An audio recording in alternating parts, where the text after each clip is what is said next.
Assalamualaikum warahmatullahi wabarakatuh. Perkenalkan, kami dari kelompok 5 yang beranggotakan saya Zakiyah Nabila Sutoko dengan NIM 21314140. Saya Agustina Trihandani dengan NIM 21314153. Saya Sederhanti dengan NIM 21314170. Kami akan melakukan percobaan dengan judul telepon kaleng sederhana.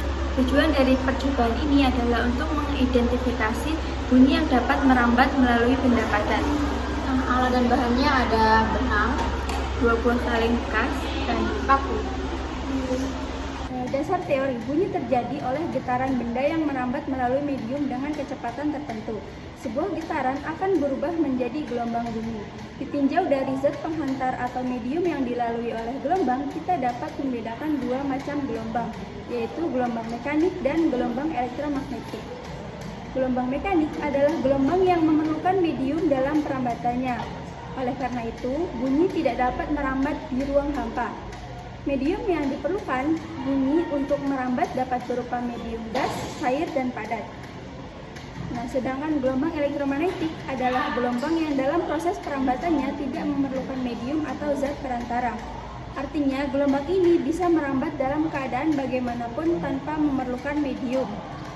Contohnya adalah gelombang cahaya yang terus ada dan tidak memerlukan zat perantara.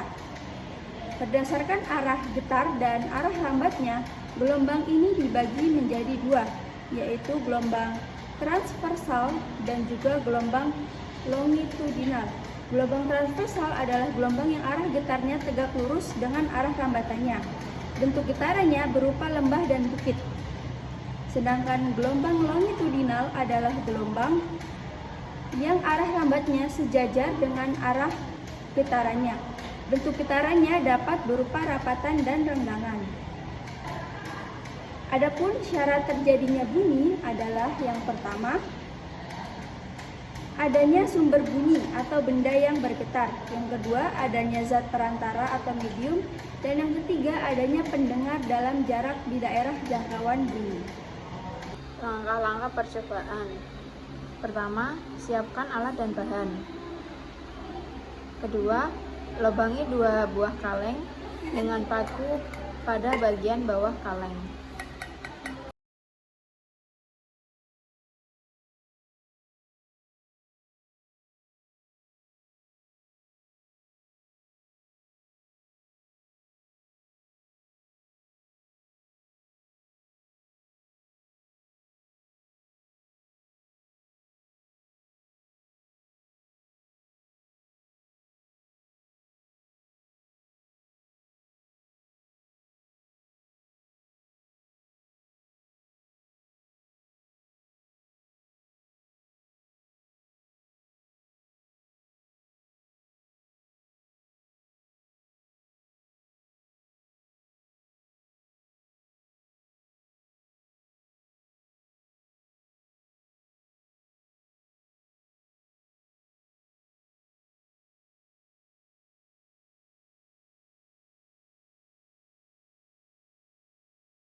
Pembahasan tentang percobaan. Percobaan ini berawal dari ide kami yang berpikir bahwa dulu sebelum ditemukan pesawat, telepon seperti HP, telepon rumah, dan lain-lain, banyak orang yang terdahulu menggunakan 2 buah kaleng yang dihubungkan dengan seutas benang atau tali. Kemudian ketika suara atau bunyi yang diucapkan dari kaleng satu, maka akan dapat didengar oleh kaleng satunya.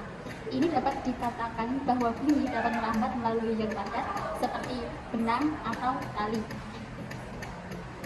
Sebuah konsep dasar sifat getaran yaitu suatu getaran yang dihasilkan oleh sebuah sumber getar seringkali merambat lewat medium yang ada di sekitarnya. Kemudian getaran yang diteruskan ini yang disebut sebagai gelombang. Jadi dapat dikatakan gelombang adalah gangguan atau getaran yang dirambatkan. Gelombang yang kita terapkan ini dikenal dengan gelombang bunyi yang merambat di udara. Pada gelombang bunyi di udara ini terjadi pola pematan dan peregangan molekul-molekul udara. Gelombang tali muncul sebagai akibat gangguan dari tali sesaat setelah tali diganggu. Gaya ganggu ini dilambatkan sepanjang tali. Ini berarti bahwa setiap bagian tali bertindak sebagai menyalur dan gangguan tadi. Perlambatan gaya gangguan ini dapat berlangsung karena pada tiap bagian tali bekerja tegangan tali yang besarnya sama dengan gaya gangguan tadi, tetapi dengan arah yang berlawanan. Tanda panah menunjukkan arah kecepatan partikel tali. Penurunan kesamaan tali dilakukan dengan meninjau bagian tali ketika berada pada keadaan tak seimbang seperti yang ditunjukkan. Gaya tegangan tali yang bekerja pada ujung-ujung segmen tali diurai ke arah sumbu Z vertikal dan ke arah sumbu X horizontal.